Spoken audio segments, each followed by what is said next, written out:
Good afternoon, and thank you all for joining us. I want to thank Dr. Mashika Roberts, Dr. Andrew Thomas, Dr. Bruce Vanderhoff, Dr. Nicholas Kriasoulis, and Dr. Rustin Morse, all that have joined us here today. I wish we were here to share with you good news, but we're not. In a few minutes, you'll hear from Dr. Roberts and the other physicians from each of our hospital systems about the dire situation our community is facing. Our cases of COVID-19 are spiking, both in Ohio and right here in Columbus and Central Ohio. And as we head into winter months without the option of being outside, we expect this to continue and possibly worsen. But there is a way forward and a chance for us to take control. We've done it before when we've seen spikes in March and July, and I believe we as a community can do it again. But it requires us to be vigilant and recommit ourselves and those we love to this fight against the pandemic. I know we're tired. I know we're fatigued. I feel it. I know everyone in this room and community feels it as well. But it's not time to quit. First, stay home as much as possible. Avoid gatherings of more than 10 people. And try to keep those to people who you know have also been diligent in their efforts. Wear your mask when you're in public and when you're at the grocery store if you choose to go out. Wash your hands. And if you feel sick, stay home. Take your temperature and stay in touch with your primary care physician. Now, for more information about what they're seeing in the community, both from a public health perspective and from each of the health systems, first of all, I'd like to turn the podium over to our Health Commissioner, Dr. Mashika Roberts. Dr. Roberts?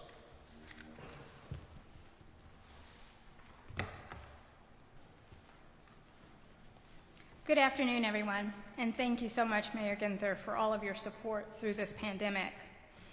We are now over 7 months into this fight against COVID-19. I don't need to tell you all that these are very trying times. We appreciate all of you for helping us with this war by doing the 3 W's: wearing your mask, watching your distance, and washing your hands. But as the mayor mentioned, we are at a critical point in our fight against COVID-19, which continues to spread and is now increasing in our community. As of today, there are 24,953 cases right here in Columbus, eerily close to 25,000. And we've had 489 deaths of our residents. Again, eerily close to reaching a milestone of 500. Our case numbers are going up again. Our highest number of cases continues to be among individuals 20 to 39 years of age, and we've had 4,000 cases in children 0 to 19. While these age groups often have mild symptoms, can even be asymptomatic, we know that they can spread this infection to others that are more vulnerable, like our elderly population and those with compromised immune systems, who are more prone to serious complications as well as deaths. We also know that this disease has disproportionately affected our minority communities. African Americans continue to be disproportionately impacted. While African Americans make up 29% of our population, they make up 40% of our hospitalizations. And Franklin County continues to be at the red level, or level 3, on the state's public health advisory system. Franklin County now joins 37 other counties in Ohio at level 3, which means that 74% of Ohioans are living in a high incidence, high exposure area of our state. Our case numbers are going up again, not only here in Columbus, but across the state. And as we head indoors and enter into the flu season as well as the cold weather months, we must use every tool that we have at our disposal to fight this virus, to get our numbers to go in the downward trend again. I know many of us have COVID fatigue, but we cannot give up and become complacent to this virus. Anyone who is ill or who's been exposed to someone who has COVID-19 should get tested and self-quarantine or self-isolate.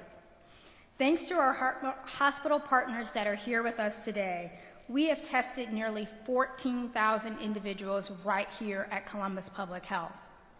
Last week, we moved our testing operations to the Ohio Expo Center, the Celeste Center at the State Fairgrounds, so that we can continue to serve our residents as the temperatures drop and we have inclement weather outside. We want to do everything we can to keep our staff safe, as well as providing testing to our community. Contact tracing also remains critically important to our fight against this pandemic. If you get tested, you will be contacted from someone from public health. Please answer your phone. Please cooperate with us and give us the information that we need so that we can appropriately take care of you as well as any close contacts that you might have been around. And of course, we have to continue to protect ourselves, those we love, and our community. And there's a few things I implore of all of you to do to help us achieve that. Wear a mask while you're out in public. Stay 6 feet apart from others. Wash your hands. Stay home if you're sick or exposed to someone with COVID-19. Get a flu shot. And do not gather with groups outside your immediate household. As a community, we have been effective in flattening the curve in the past, and we can do it again. We must do it again. We are at a critical moment, and we all must do everything we can right now to keep and get our kids back into the classroom, to keep the Buckeyes on the field, and to keep our hospitals from being overrun. So, as the mayor mentioned, this afternoon we are fortunate to be joined by our hospital partners, their chief medical officers. I also call them my personal advisors and support team. If we were a basketball team, I would call us the dream team. They're here to talk to all of you today about what they're seeing.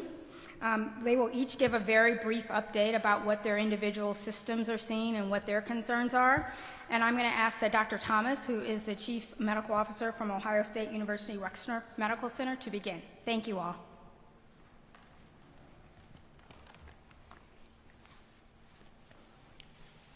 Thank you, Dr. Roberts, and thank you, Mayor Ginther, for having us all here today, and thank you all for being here. I'm going to speak a little bit around the data and the trends that we're seeing across what's called Zone 2. As you know, the state is broken up into 8 emergency management regions for hospitals. Region 4 is here in Central Ohio, and Region 7 and 8 are Southern Ohio and Southeast Ohio, respectively. I serve as the lead for the Ohio Department of Health for Zone 2 and work a lot with over 40 hospitals across those 35 counties that make up the zone. Every Monday, Wednesday, and Friday at 9 a.m. we have conference calls where each of the hospitals in the zone that have coronavirus patients report in, talk to us about their capacity, talk to us about their census and any resources they might need. And then throughout the week, the folks here from the Central Ohio Trauma System, which serve as our emergency management agents, are in contact with not just the hospitals, but the nursing homes, assisted livings, and other healthcare organizations across those 3 regions of the state to make sure that everyone has what they need moving forward. As you heard last week, both in the governor's press conferences as well as in what Dr. Roberts' comments today, we are seeing a spike in hospitalized patients. In fact, today is the highest number of patients we've seen in the hospital in Zone 2 since May 9th. May 9th seems like a million years ago in terms of the way this pandemic has gone. In fact, if you take out the ODRC inmates, which are actually at a near low for what we've seen during the pandemic, we actually have the most patients in the hospital in Zone 2 today that we've had on any day in the pandemic, if you take the ODRC inmates out of the data. We've seen a 147% increase in the hospital census just in the last 5 weeks. And as I mentioned today, we're at 94% of our peak census from back in the spring. A couple key differences between now and where we were back in that March, April, May time frame. I will say that the patients are distributed in a slightly different way than they were before. Some of our smaller regional hospitals and community hospitals, they might have had 2 or 3 patients in the hospital. Now they have 8, 10, 15 patients in the hospital in our communities, both around Central Ohio, outside of Franklin County, as well as in the rest of the zone. In fact, Region 7 has had a 500% increase in the hospital census over the past 31 days, and Region 8 today has the highest number of patients they've had in the hospital at any point during the pandemic, with a 422% increase from just 32 days ago. So we're seeing this trend not just in Zone 2, but around the state. Zone 3, which is southwest Ohio, the Cincinnati, Dayton area, and the counties that surround those, is also at a peak of patients in the hospital. So that's essentially where we sit in terms of the region, and I'm going to turn the microphone over to Bruce Vanderhoff, the Chief Clinical Officer from Ohio Health, to go over what we're seeing here a little more locally in the Franklin County hospitals.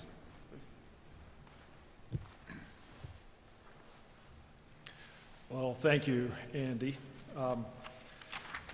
One of the things I think we need to recognize is that Central Ohio has not been insulated from this most recent surge, a surge which admittedly now has, as Andy shared, incorporated much more regional activity. Hospitalizations in Franklin County haven't been this high since our summer surge. And our census most recently has hit a number of 190 patients. That is a substantial increase from our recent low just 36 days ago of 110 patients. As always, Columbus's hospitals and public health authorities have been working very, very closely together to ensure that even as we see these rising numbers, every patient in our community, regardless of their diagnosis, whether it be COVID-19 or something else, is able to receive the care they need when they need it. Our hospitals are coordinating the transfer of COVID-19 patients from outlying hospitals and emergency rooms to ensure that at any time, none of our hospitals is overwhelmed. Our health commissioner, we the CMOs, and other healthcare leaders continue to meet regularly to review data, to discuss challenges, and to coordinate how we are going to respond to everything from testing to vaccination. We continue to coordinate our response to surges like this one. And while we remain very confident in our hospital's ability to manage this current surge, we maintain readiness for much worse than what we're currently seeing. Bottom line is that while our hospitals are ready and able to care for the patients who need us, it is better for all of us if we don't need to go to the hospital. And therefore, we need your help in getting our numbers down, in keeping our friends, our family members, our coworkers safe as we are heading into the winter months. And so with that, I'm going to turn to my colleague, Dr. Kratsoulis from Mount Carmel.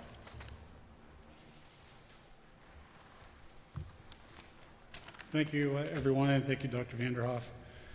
You've heard all the data, and you've heard the urgency regarding the data. My comments are reserved to our frontline staff and our first responders. First and foremost, I want to thank, and we all want to thank, every one of our frontline responders and first responders in the fight against COVID-19. We are deeply appreciative of your willingness to serve and care for the affected, even though caring for COVID patients may put yourself and your loved ones at risk. This includes physicians, nurses, hospital support staff, as well as our EMS, fire, police, and those who are risking their lives to protect the community. You are all heroes. We are grateful for your continued service to protect our community and to help slow the spread of the virus. If you are wondering how you can support our frontline staff and heroes, we need to ask that you continue to do your part as a community to curb the spread of the virus. If we remain vigilant and keep our infection rates down, we not only protect our friends and family, but we also protect our frontline staff. We continue to practice social distancing, maintaining at least 6 feet of distance in public settings. Wear your mask as already discussed and protect yourself and others from transmission. Wash your hands regularly. Avoid large gatherings and stay home if and when possible. I know the holidays are coming up, and I understand football and the urge to go see football games, but please remain vigilant. Remember, all games are home games. Less people sick means less people in the hospital, which means less risk to our frontline workers. If all Ohioans come together, we can help slow the spread of this virus and keep our communities and our frontline staff heroes safe. Thank you.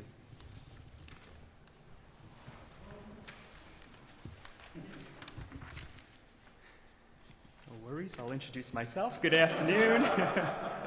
I'm Dr. Rustin Morse. I'm the Chief Medical Officer at Nationwide Children's Hospital. First, thank you, Mayor Ginther, for bringing us together, and thank you to my colleagues for your comments. I'm the newest member on Dr. Roberts' dream team, so that's why the introduction may have been forgotten. I echo their call to action and to remain vigilant to help control the spread of COVID-19 in our community. Our local pediatric data mirrors the national data. Children overall typically experience less severe illness than adults. However, some children are hospitalized and some require intensive care treatment. Furthermore, as Dr. Mashika noted, Hispanic and Black children have a higher COVID-19 associated hospitalization rates. Even if children don't get sick as frequently or as severely as adults, COVID-19 still has a big impact on their health and well-being, on their access to regular health care visits, on their educations, and on their ability to play with other kids and, well, just be kids. At Nationwide Children's, we believe in treating the whole child, and we remain concerned about the impact COVID-19 will have on children for years to come. Their health care, their educations, and their social and mental development may be impacted. Controlling the virus's spread helps minimize these broader effects. We encourage families to call their pediatrician to make sure their children are not missing important visits that could be critical to their physical and mental well-being. The more we, as adults, practice social distancing and wear a mask to reduce the spread of the virus, the more we protect kids, both directly and indirectly. They're worth the effort. Thank you.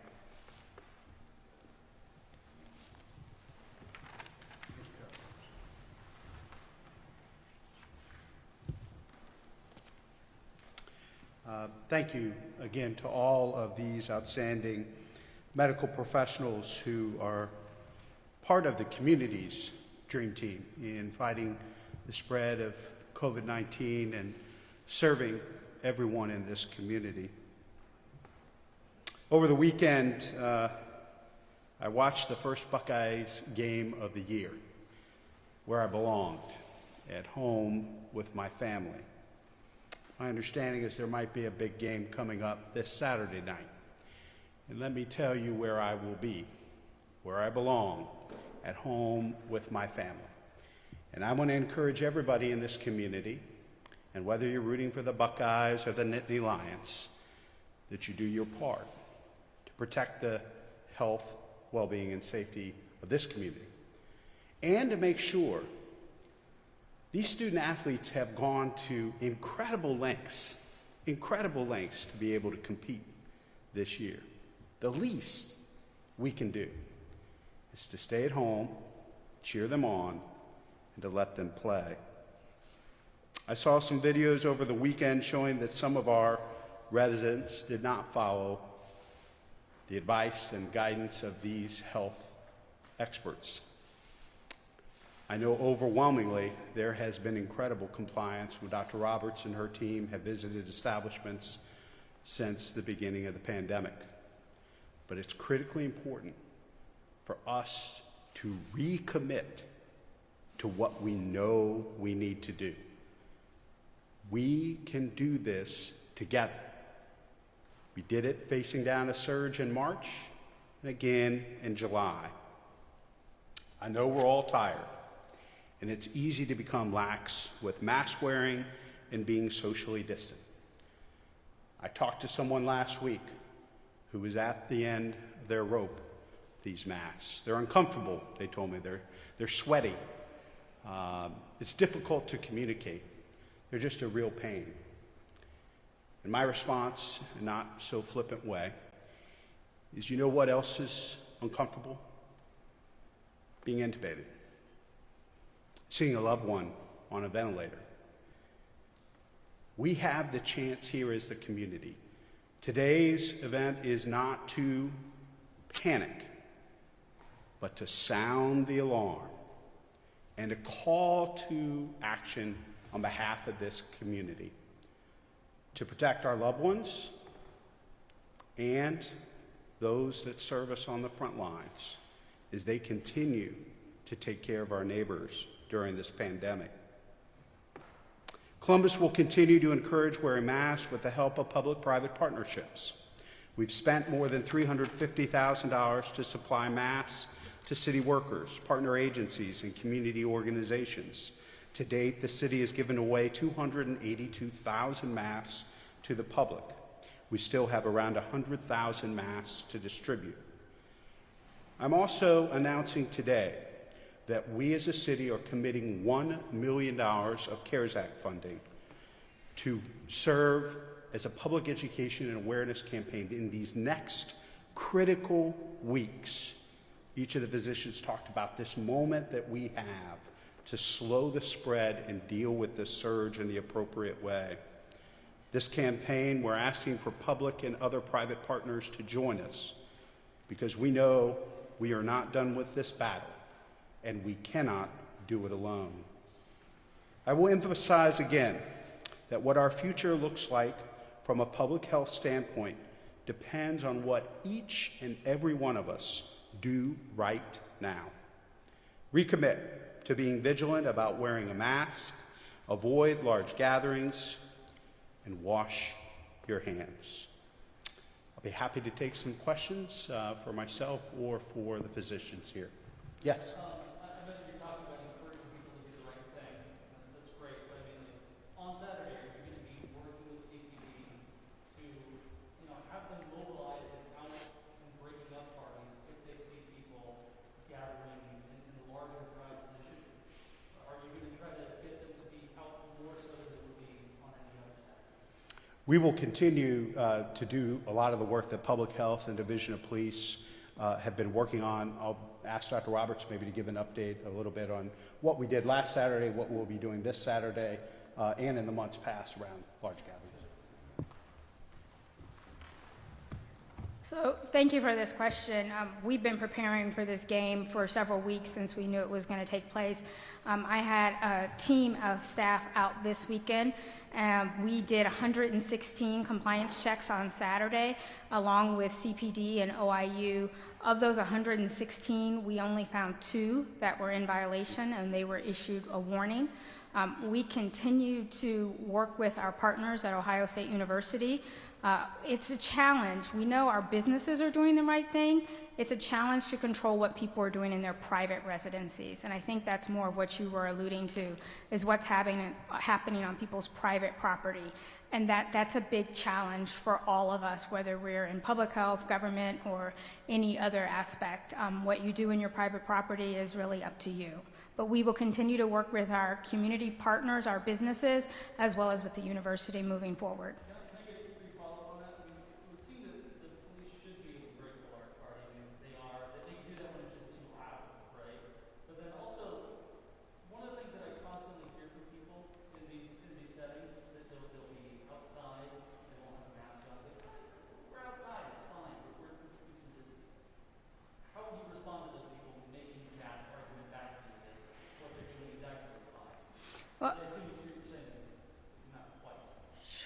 Well, I can respond to the outside parties part. I think people need to realize that, yes, outside is better than inside. There's no doubt about that.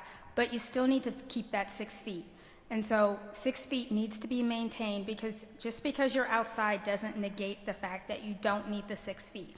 So outside is one thing, but still need to keep that 6 feet, and you still need to wear your mask. The virus can be spread outdoors. That's a possibility. And so we can't forget that when we're socializing with other people. And that's why when you see spectators at different events, you are sitting in clusters with your family members. You're not seated next to someone who's not part of your household unit. That's, again, to maintain that 6 feet, even though you're outside.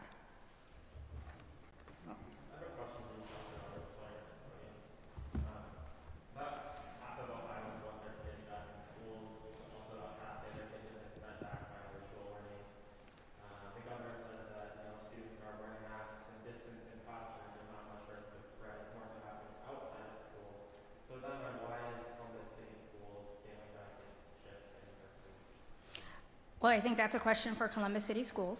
The data does show that kids are safe in the classroom, but as we said last week when we spoke to this, and as Columbus City Schools said, they've got a large operation, one of the largest in the state, and it's challenging to try to move 50,000 kids safely into the classroom, and so that's part of the challenges they have. But they are bringing some kids back next week. I want to make that part clear. They are bringing some of their students back next week. We continue to work with them, and we're also working to make sure that they can bring even more students back come January of 2021.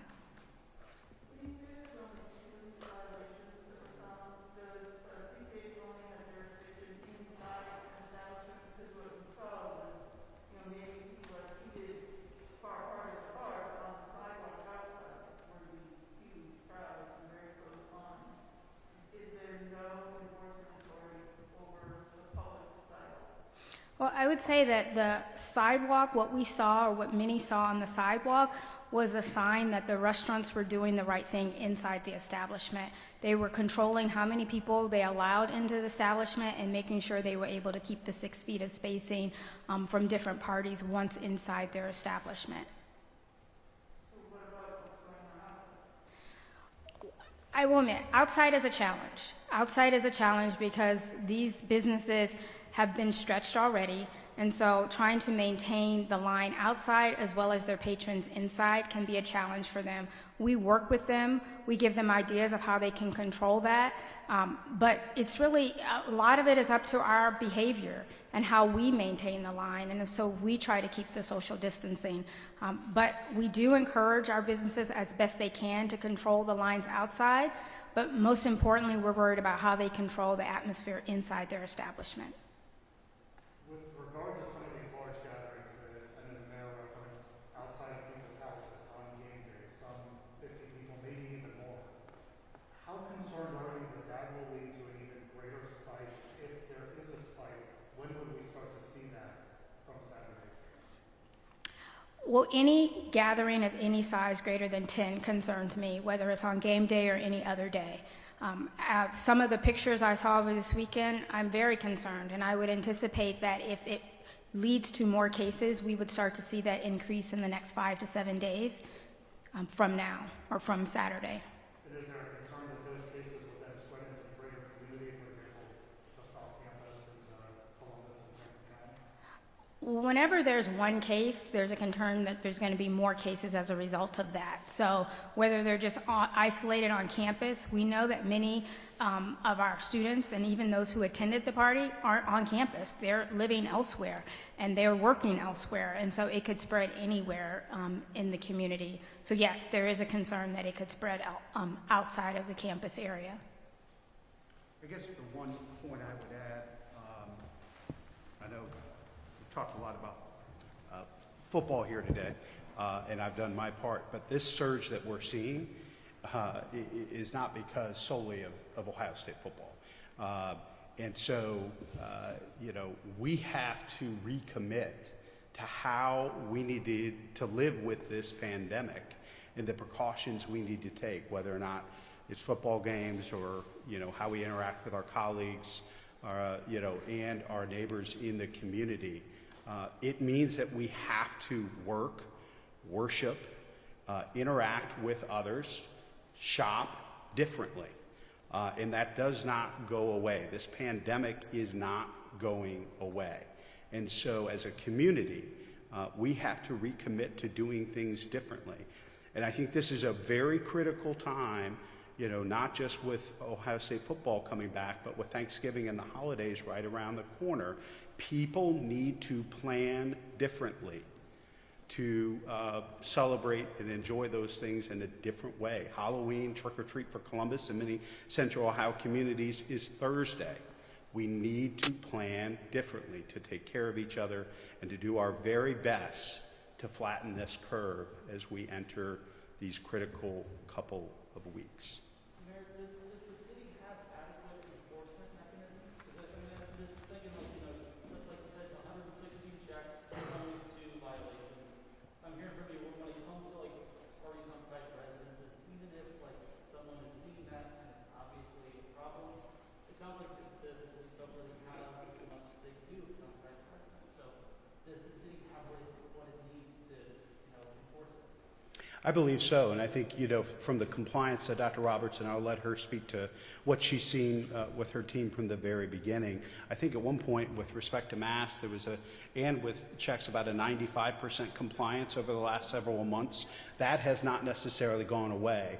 But as the governor has said, and public health officials and medical experts from around the state, what we are seeing is this connection between small gatherings in private residences, sometimes not so small gatherings in private residences, but there are there are big challenges, there are constitutional challenges with respect to enforcing the health orders, and that's where we need the public's help to do the right thing and to make sure they're protecting themselves, their families, but also their neighbors. Do you want to speak to enforcement? So I want to echo what the mayor said about this spike was observed well in advance of this first OSU football game, and that is absolutely true. And when we look at our data, we ask our cases, did you attend a mass gathering within 2 weeks of your onset of symptoms? And what we found is 32% of our cases say that they went to a party. And that party could have been at a private residence, it could have been at another establishment. It's hard to say how they define a party. Another, I think, 20% said they went to a wedding. So these are individuals who are going to gatherings. Mass gathering is anything 10 people or more. That's the part we need to control. That's the part we really need to discourage our residents from partaking in. And what people often think is just an innocent little gathering with a few of their close friends ends up being an outbreak with many, if not all, of their close friends that attended that party. So again, we are really encouraging our residents to rethink your plans for Halloween, keep it with just your household members, rethink any plans you've already made for Thanksgiving, making sure that it's just your house members, as well as rethinking Christmas and any other holiday between now and then that people are going to be celebrating. These are challenging times, but we have to start behaving differently. We cannot go back to life as we knew it before February and March of 2020. And then the compliance checks, I will just add, we continue to go on complaint-driven compliance checks as well as random compliance checks with CPD and OIU for bars and restaurants. And what we found is the majority of our bars and restaurants have been in compliance, whether it's been with masks for not only the employees but also the patrons, or with social distancing. Yes, early on we had some challenges with some of our establishments. They were learning. This was a new way of behaving, a new way of doing business. But since those first few weeks back in May when the state reopened, we have found much more compliance with many of our businesses. Again, it's a 95% compliance with restaurant and bars as well as with mask usage.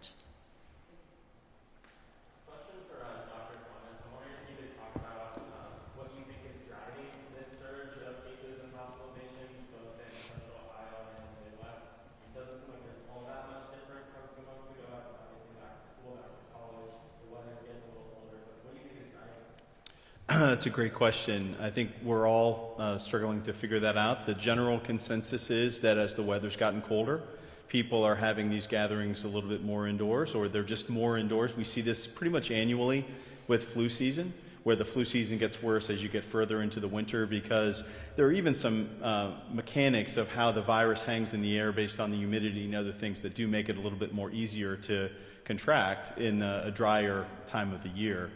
But it's most likely people coming indoors. There's probably some impact of those K through 12 cases that Dr. Roberts was mentioning in younger children, when those folks who may be less symptomatic or asymptomatic might be around an adult. But it's not like there's widespread transmission within schools or within the classroom itself. I think one of the key areas, I mentioned the more rural districts of the state. I think if you look at the public health advisory map, back in the summer when that map was first put out, some of the larger counties were the ones that were red. Now that is much more evenly distributed across the map of the state. For a number of weeks, Franklin County was in the top 10 of cases per capita. I believe now we're 35th or something like in the 30s out of 88 counties, where a number of the smaller counties, more rural areas are at that higher incidence rate. So when you think about the patients that are at Ohio Health, Ohio State, or Mount Carmel, and also at Children's, a lot of those folks actually don't live in Franklin County. We take care of them because they need either a certain level of care, or the hospital where they live is just has too many patients to take care of them, so they move them to Franklin County. But in the rural areas of the state, they were not hit nearly as hard in the first two phases of the pandemic, and I think the use of masks is probably a little bit lower, or has been. We're hopeful that the messaging that we're getting out now about the importance of doing that is going to get across to folks that haven't had to deal with this as up close and personal as maybe we have in Cleveland, Columbus, Cincinnati, and some of the other large cities of the state. So it's probably a combination of multiple factors, but those would be the key ones.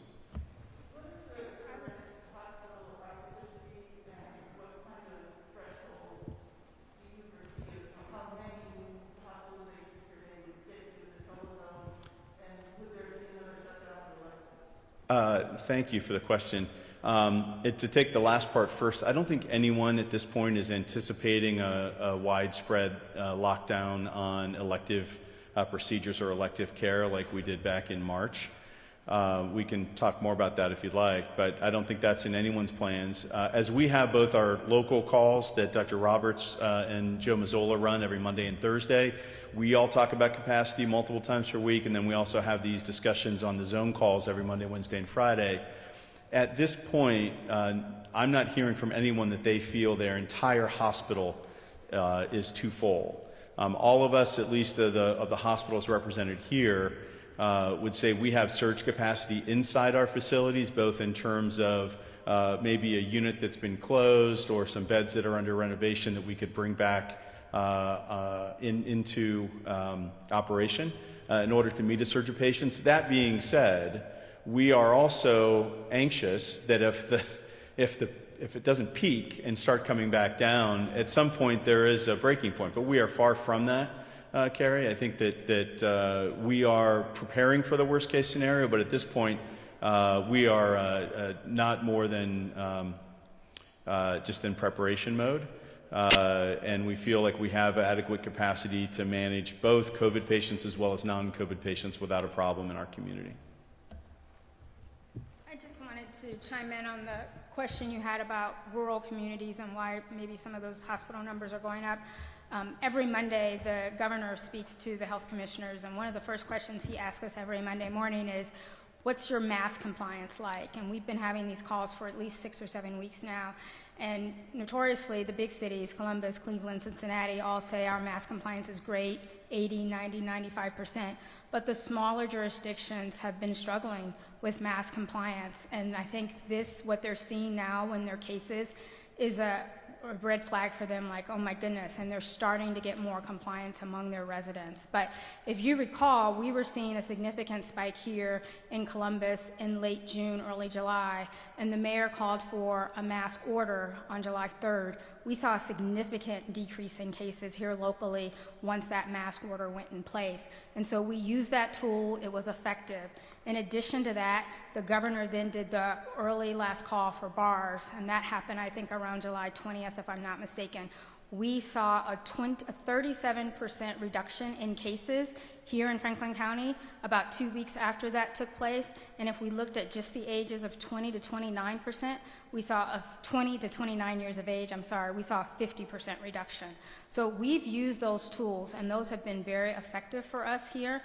We're kind of out of tools now, and we're really calling on our residents. Now it's your turn to step up, because we don't have very many interventions left in the toolbox.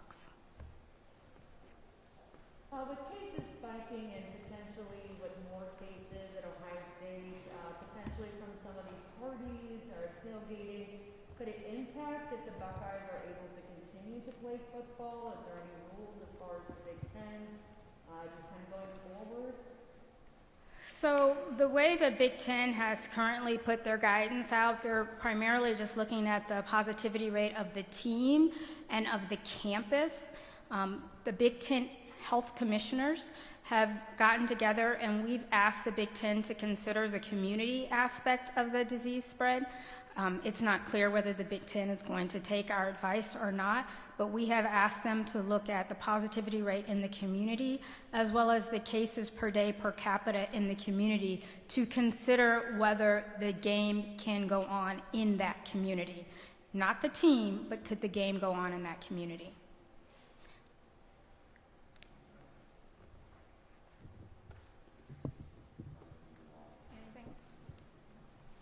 Thanks, everybody. Thanks, you guys. Thanks, Nick.